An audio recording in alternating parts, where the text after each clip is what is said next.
Hey Mark, have you ever had a client ask you to get a device out sooner? All the time.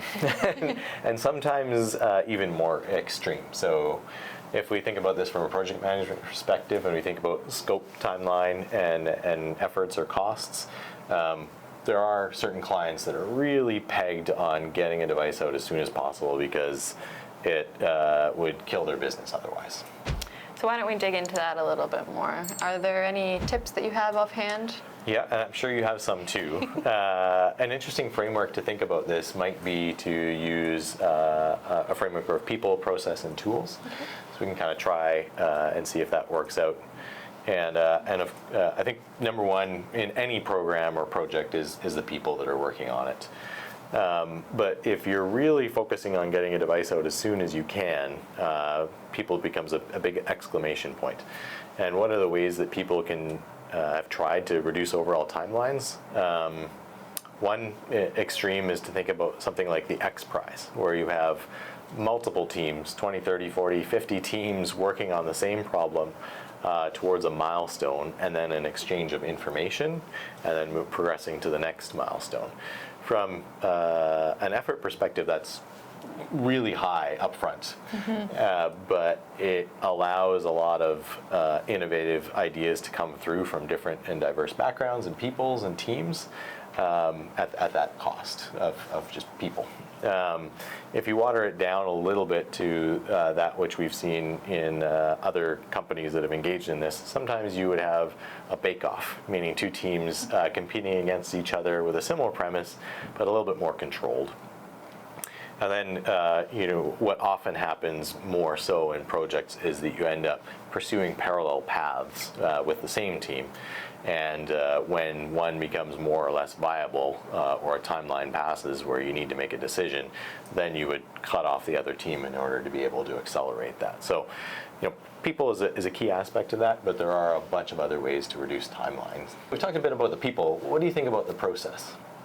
Yeah, so process I think of in a bit of a different way than people. I think oftentimes rather than having parallel efforts in terms of different distribution markets, for example, you want to consider limiting the scope. So focusing on a single regulatory body such as the FDA to start with, and then expanding your scope into kind of international sales is often a strategic thing to do, right. As well as limiting things like the intended use. So focusing on a different device class or a different indication for use might help get that regulatory clearance through faster. Right.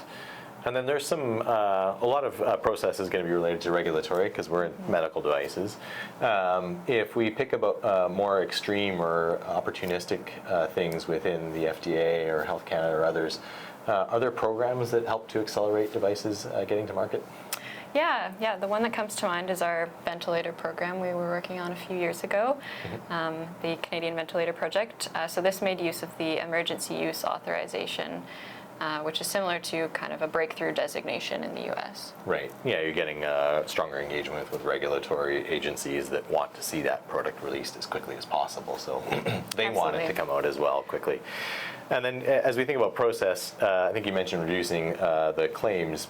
Sometimes that's also reducing the functionality. Process in this instance seems to be talking a little bit more about scope, but feature sets and reducing the amount of sophistication that necessarily exists within the device is an opportunity beyond necessarily a regulatory one, but often are very heavily tied together. Absolutely, and that ties into the tools as well in that sophistication aspect. For quicker regulatory approvals, you might forego things like DFM, or design for manufacturing. Yes, yeah, tools, we think about that as well. Another tool that jumps to mind is just maintaining a really comprehensive program risk registry. So there's a product risk registry where we're thinking about device use risks. So back to the question that you started with, which is have I ever had a customer ask to get a device out sooner? I think, of course, all the time. And by creating conversations relating to people, is it worth spending more money to have a broader team engaging with it? Or process as it relates to should we or is it acceptable to water down the intended use for the device for an initial launch? or tools, is it all right for us to potentially add cost to the device to prove out a market initially? You can have useful conversations. And even the risk registry is one tool that allows the capture of both program risks and opportunities to exploit. And those are conversations. They're not statements. And the intent of going through that and viewing that allows us to optimize what the appropriate program for a specific client and circumstance or situation is.